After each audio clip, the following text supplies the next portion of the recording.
Scary board exams, भाई सुनकर ही डर लगता है। कार्टून्स की वीडियो है, लिंक तुम्हें डिस्क्रिप्शन में मिल जाएगा, चैनल को सब्सक्राइब कर देना।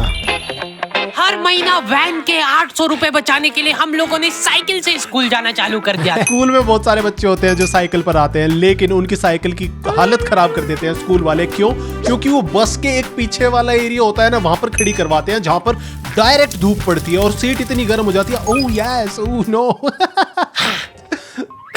चार लौंडे थरथराती ठंड में साइकिल से स्कूल जाते हैं, ब्लेजर, टोपा, मफलर बांध बुंदा के।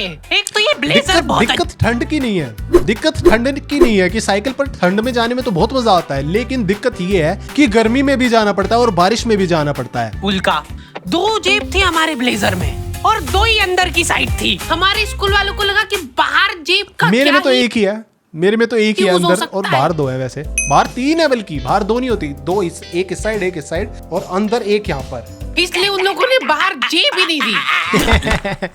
क्या करूं मैं इस जेब का? ठंडी लग रही है तो हाथ अंदर वाली जेब में ही डाल के चलना। सुखी परिवार, मैं पीछे देख रहा हूँ, पीछे घर पर लिखा हुआ है सुखी परिवार। अंदर वाली जेब में ही डाल के चलना पड़ता था और फिर एकदम से हम लोग हाथ बाहर निकाल लेते थे।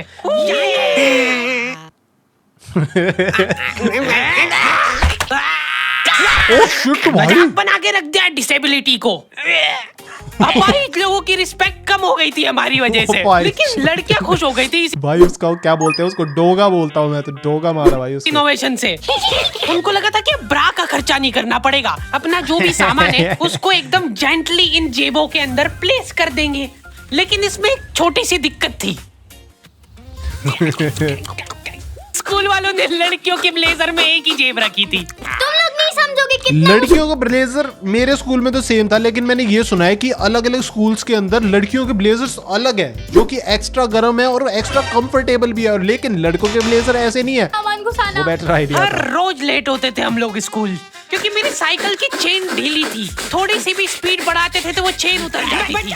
लेकिन पापा ने मेरे को प्रॉपर ट्रेनिंग मैं साइकिल वाली चीज से रिलेट इसलिए नहीं कर सकता क्योंकि मेरे घर के सामने ही स्कूल था और मैं हमेशा उसी स्कूल में पढ़ा हूँ और पैदल जाता था, वो भी घंटी बजने के बाद, और डेली पीटीआई से सुनता था, और उल्टा मैं भी सुना देता था कि हाँ देख लेंगे जी। एक जना ऐसे खींचेगा टायर, उत्ते में अपने को पानी से फटाफट कस देना है। ये हो गई टाइट। बैग में पाना पेचकस रख के लाना पड़ता था मेरे को स्कूल, कि कभी भी रास्ते में चेन उतर सकती है। पाना पेचकस। इमेजिन करो एक बार कि तुम चुपचाप वैन में बैठ के जा रहे हो, बीच सड़क में एक बार को पाना पेचकस वगैरह रखकर और उसकी चेन भी चढ़ा लेंगे, लेकिन दिक्कत यह है कि चेन के ऊपर जो ग्रीस लगी हुई होती है ना, वो धोए कैसे? क्योंकि स्कूल में जाकर तो हमें प्यास लगेगी और वो पानी की बोतल में मैडम भरने नहीं देगी, और वो वाला पानी तो यहाँ पर खर्च हो गया हाथ धोने के चक्कर में। क्लास में बैठे हुए मेरे को डर बना रहता था कि कोई गलती से मेरा बैग चेक नहीं कर ले। पास्ट, प्रेजेंट और फ्यूचर तक बात ठीक थी। प्रेजेंट कंटीन्यूअस टेंस क्या होता है? सिंपल पास्ट, पास्ट कंटीन्यूअस मतलब प्रेजेंट पास्ट फ्यूचर, मतलब पास्ट प्रेजेंट फ्यूचर, इसके अंदर कंटिन्यूअस टेंस वगैरह। यार छी भाई, इस स्कूल वाली इंग्लिश कभी भी किसी को भी समझ में नहीं आई। सिर्फ मैं अकेला नहीं हूँ, तुम्हें भी पता होगा, स्कूल में से इंग्लिश किसी को भी नहीं आती। इंग्लिश समझ में आती है मूवीज से, सीरीज से, वीडियोज से, और क्या बोलते हैं, मेरे से नहीं, गेम्स से। भी समझ लो इस टॉपिक को। एग्जाम में जाके तुमको अंदाजे से ही सेंटेंस चूज करना पड़ेंगे कि ये सुनने में अच्छा लग रहा है तो यही होगा सही। एग्जाम में सुनने में जो अच्छा लग रहा है ना सेंटेंस। फ्यूचर के बारे में ऐसे तो बात नहीं करते, वो वोज करके विल करके बात करते हैं। हाँ तो विल सही होगा। हमको क्वेश्चन पेपर पे कुछ नहीं लिखने देता था। इनको ऐसा लगता था कि हम लोग क्वेश्चन पेपर पे आंसर लिख लिख के चीटिंग करेंगे। लेकिन हमारी क्लास के बच्चे एडवांस हो गए थे, ये पूरी की पूरी आंसर शीट एक्सचेंज कर लेते थे कि तू लिख के दे, देखो आता है तो। बोर्ड एग्जाम थी यार हमारी, एग्जाम देते हुए कहीं से भी बॉम्ब गिर सकता है, लेकिन तुम्हारे हाथ नहीं रुकना चाहिए, चाहे तुमको क्वेश्चन आता हो या ना, कुछ न कुछ लिख के ही आना है। हमारा एक ही मकसद होना चाहिए, आंसर शीट भरना। नहीं आए तो भी कुछ भी लिख के आ जाओ। मेरे को ये नहीं समझ आता कि मैं कुछ भी कैसे लिख के आ जाऊं, मेरे को आता ही नहीं है, क्या लिखूं मैं? एक तो हमको इतना डरा धमका के भेजा गया था ना सेंटर पे, मैं नर्वसनेस में जाके अपना नाम भूल गया। बोर्ड एग्जाम में तो नहीं, लेकिन मैंने एक बार नॉर्मल पीरियोडिक टेस्ट के अंदर ये चीज करी थी कि मेरे को डराने लग गए थे और फिर मैंने कुछ लिखा ही नहीं पूरे टेस्ट, और फिर वो टीचर भी करे लिख ले भाई लिख ले ना, नो मैं वैसे भी फेल हूँ, आता ही नहीं मेरे को। इन्विजिलेटर ने नाम पूछा, मैं सोच रहा हूँ क्या हो सकता है बेटा, नाम तुम्हारा। 2 मिनट। हाँ हेलो मम्मी, मेरा नाम क्या है? बोर्ड एग्जाम के नाम पे इतना डरा दिया था ना स्कूल वालों ने हमको, अच्छे का मुंह निकल जाता है। अच्छे का मुंह निकल जाता है बोर्ड एग्जाम के नाम पे, लेकिन असलियत में ऐसा होता ही नहीं है। जो बोर्ड एग्जाम चेक कर रहे होते हैं ना, उन्हें भी जल्दी जल्दी करना था, अरे पास करना, चल निकल।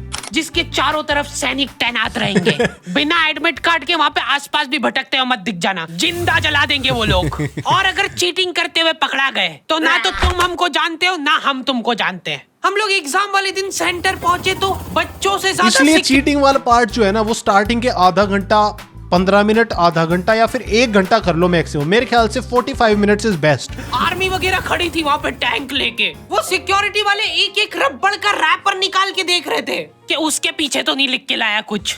क्या लिख लूंगा मैं इतनी सी जगह में, लिख भी लिया तो मेरे को ही समझ नहीं आएगा कि क्या। मेरे साथ में ये सेम चीज हुई थी, सिक्योरिटी वाले खड़े हैं और मैं अंदर घुस रहा हूँ, मैं जाकर के खड़ा हुआ, सिक्योरिटी वाले यूं कर रहे हैं कि बेटा कोट ऊपर करो। कोट ऊपर करो, चेक कर लो। कुछ चीजों का मेरे को लॉजिक ही समझ नहीं आया था कि तुम नंबर वाली घड़ी पहन के नहीं जा सकते हो, पहनना है तो कांटे वाली पहनो। Analogue watches. उनको शायद शक हो गया था कि ये सारे लोग एक साथ कोऑर्डिनेशन करके बम नहीं फोड़ दे। उधर एक बच्चे की घड़ी का अलार्म बज गया और वो बजता भी बॉम्ब के टाइमर जैसा है। तुम अपनी फेवरेट जी शॉक वाली घड़ी बिल्कुल भी नहीं पहन सकते हो एग्जाम के अंदर। एग्जाम के अंदर वही 150 रुपए की सुई वाली घड़ी चलेगी बस। वो भी ट्रांसपेरेंट होना चाहिए। मेरे बैग में से इनको पाने पेचकस मिले थे। क्या जवाब दूं मैं इसका कि क्या यूज में आते ये? उनको वहाँ पे डेमो करके बताना पड़ा कि ये यूज में आता है ये सब आइटम। फिर बाकी बच्चों ने भी कंफर्म करा कि हाँ देखा तो है हमने इनको रास्ते में ये हरकत करते हुए। ये सब देख के उन्होंने मेरे पाने पेचकस तो हाथों हाथ नाली में फेंक दिए थे। मेरे स्कूल में तो स्पोर्ट्स वाली दिक्कत भी तो थी। मैं एक बार बॉल ले गया था, एक टीचर इतना ज्यादा चिढ़ गया, वो भी आर्ट्स वाला टीचर इतना चिढ़ गया मेरे से बॉल छीनकर और बाहर दूसरी छत पर फेंक दी। इसको ऐसे सूंघते हैं, नाक बंद होती है तो नाक खोलने के बाद भी अगर तुम इनहेलर को पूरी ताकत से सूंघते हो, आंखें दिमाग में ठंडक हो जाएगी तुम्हारे। वो बच्चे नहीं होते जो पूरा साल इनहेलर को कैसे सूंघे जब नाक बंद है, और वो इनहेल कैसे करें जब हमारी नाक बंद है? तो मैंने सोचा था आखिरी रात मेरी है, रात भर मैं पूरा सिलेबस चाट जाऊंगा, पर मैं एग्जाम के एक दिन पहले ही बीमार पड़ गया। सर्दी हो गई मेरे को, नाक बंद हो गई भाई, नींद ही नहीं आ रही है। फिर पापा आके मेरे को ट्रिक बताते हैं कि अगर राइट वाली नाक बंद हो रही है ना तो डाल दिया नाक में, राइट करवट करके सो जा, फिर गहरी सांस ले, तो ये जो है ना राइट वाली खुल जाएगी और लेफ्ट वाली बंद हो जाएगी। फिर लेफ्ट वाली अगर खोलना है तो राइट साइड करवट करके सो जा। पूरी रात करवटें बदलता रह गया मैं। कोई बोलेगा कि गर्म पानी सूंघ लो, जो उसके अंदर से इवेपोरेशन हो रही है ना उसको सूंघ लो। बल्कि सबसे बेटर ट्रिक तो मेरे को वो लगती है कि नाक खोलनी है, ओके अभी ठंडक में बैठा हूं मैं, और ज्यादा ठंडक में चला जाता हूं बाहर। लोग रास्ते में जाते हुए पढ़ लेंगे, रास्ते में ऐसे कॉपियां लेके घूम रहे जैसे इनसे ज्यादा पढ़ाकू कोई हो ही ना। सुबह हम सब लोग सेंटर लेट पहुंचे क्योंकि साइकिल की चेन उतर गई थी तो रास्ते में वो कर रहे थे। और क्वेश्चन पेपर भी लेट हो गया था उस दिन। Question paper set plus security के साथ आता था। भाई क्वेश्चन पेपर तो 2 घंटे पहले आ जाना चाहिए ना एग्जाम स्टार्ट होने से। बोर्ड एग्जाम शुरू होते हैं 9:30 बजे के आसपास, और अगर 9:30 बजे तक पेपर नहीं आ रहा है तो बेवकूफ है। मेरे ख्याल से पहले ही रात को ही आ जाने चाहिए। This is my idea. 10 bodyguard लेके आते थे एक जरा सा पार्सल।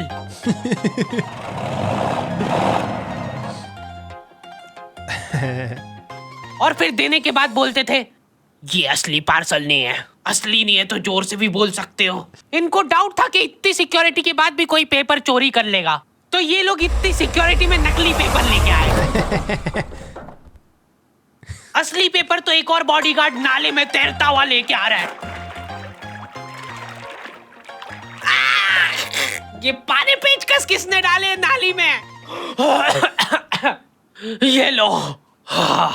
मजाक कर रहे थे हम तो, यही है असली क्वेश्चन पेपर। जाओ बांट दो फटाफट। फेक क्वेश्चन पेपर की वजह से तो मैंने कई बार एग्जाम्स कैंसिल होते देखे हैं कि कई बार एक दो बार क्वेश्चन पेपर लीक हो गया और फिर उसका एग्जाम रखा है कब, जिस दिन खुशी मनाने का डिसाइड करा था उस दिन अब खुशी नहीं मनेगी, उसके 15 दिन बाद न्यूज आ रही कि इस दिन पेपर है। किसी बेवकूफ ने ना लीक कर दिया था, उसका भी कुछ फायदा नहीं हुआ क्योंकि आता तो हमें फिर भी कुछ नहीं था। आपस में एक दूसरे को गुमराह कर रहे थे। एक बार बस सोच के देखो कि ये सारी हरकतों के बाद भी अगर पेपर लीक हो गया, सोचो एक आदमी टेलीग्राम पे क्वेश्चन पेपर बेचने लग गया था, वो भी एग्जाम के महीने भर पहले से, तब तक क्वेश्चन पेपर बना भी नहीं था। तो अब जो आदमी हमारा क्वेश्चन पेपर सेट करने बैठा, उसने सोचा कि उसका काम इजी हो सकता है, क्यों ना थोड़ा सा स्मार्ट वर्क कर लिया जाए। उसी ने सबसे पहले वो फेक क्वेश्चन पेपर खरीदे और वैसे के वैसे चेप दिए। जिसने पेपर लीक करा था वो खुद सोच में पड़ गया कि ये कैसे हो गया। एग्जाम खत्म होने के बाद इन्विजिलेटर को बहुत मजा आता भाई। इन्विजिलेटर को इन्होंने अपने गन पकड़ा रखी है। अब तो वैसे ज्यादातर स्केल भी नहीं पकड़ते, पहले तो भाई स्केल से बहुत मारते थे। क्या तुम्हें स्कूल में मारते हैं? कमेंट करके बता देना। मुझे नहीं पता, मैं जानना चाह रहा हूँ। मेरे टाइम पर तो भाई मारते थे, बहुत मारते थे। बस एक बार टाइम ओवर होने के बाद कैसे लिखा तूने? एक बच्चे ने खुद से कॉपी दे दी तो इनको डिसरिस्पेक्टफुल महसूस हो गया था, उसको वापस से कॉपी दे दी कि लिख ले थोड़ी देर और। जैसे ही लिखने लगा वापस छीन ली। मुझे कॉलेज वाला सीन ज्यादा बेटर लगता है इस मामले में कि अपना पेपर दो, चाहे आधे घंटे में हो जाए और भाग जाओ। स्कूल के एग्जाम्स के अंदर तुम्हें बैठे रहना पड़ता है, लेकिन क्या ही फर्क पड़ता है। तुम अपनी स्टोरीज कमेंट करके बता देना, वीडियो को लाइक कर देना, चैनल को सब्सक्राइब कर देना। एज ऑलवेज मैं मिलूंगा तुमसे नेक्स्ट वाली वीडियो में, तब तक के लिए बाय बाय।